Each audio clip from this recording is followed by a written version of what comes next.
The turning once it's open is fairly stiff because of, well, you'll see in a moment. I apparently probably had it open a few times before I tried, before I recorded and actually picked it, but just the force required is pretty nuts, and it kind of increases, and here it gets looser again.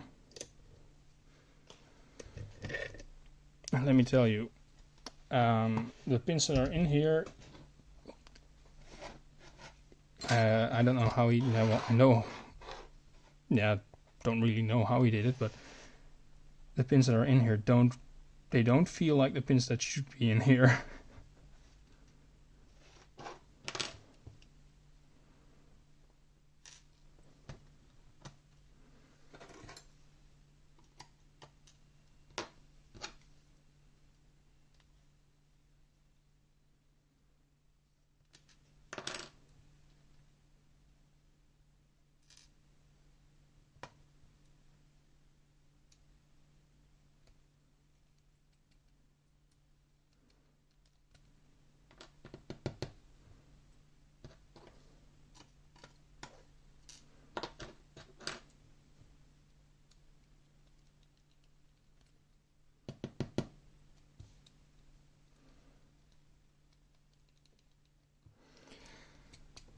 Come on.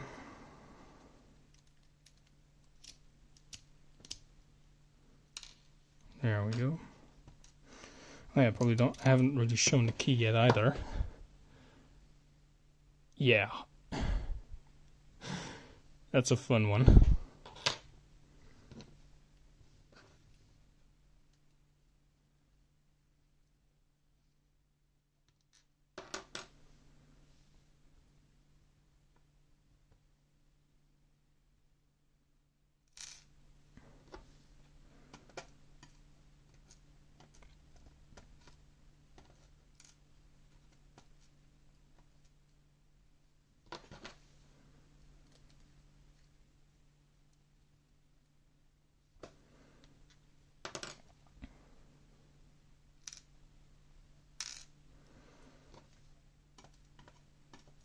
Another kind of fun, weird thing with this lock is that you can't counter rotate, well, at least not using your pick, while putting pick pressure on pin 1.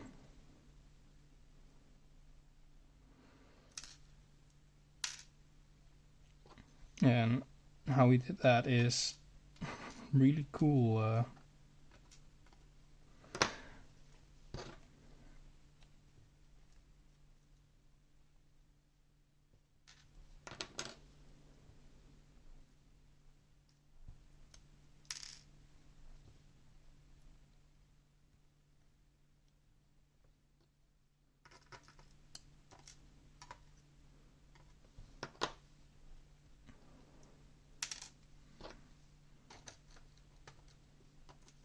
Like pinning wise, it's nothing out of the ordinary. Well, except for this one, but even that is not that difficult.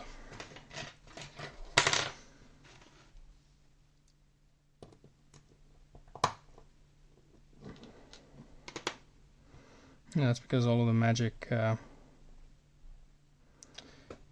happens in here. Okay. Yep, got it. Cool. So for starters, there's a pin under here that randomly binds up against the housing. Then there's a free-floating plate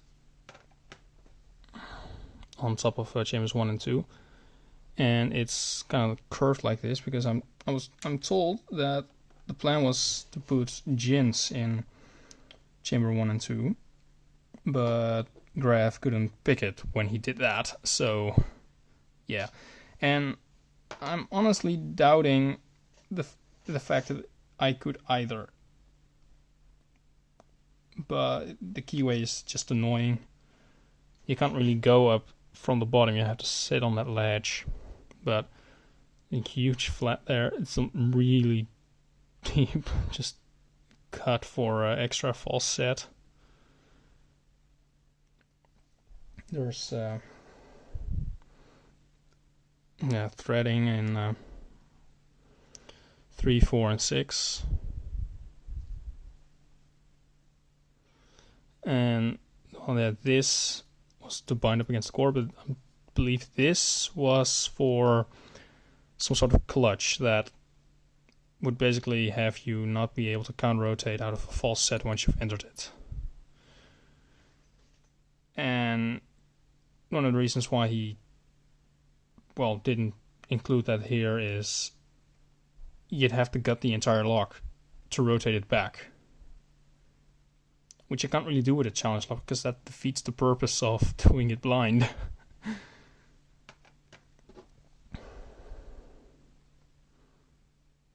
But all in all, Purple Rein, it's a good lock.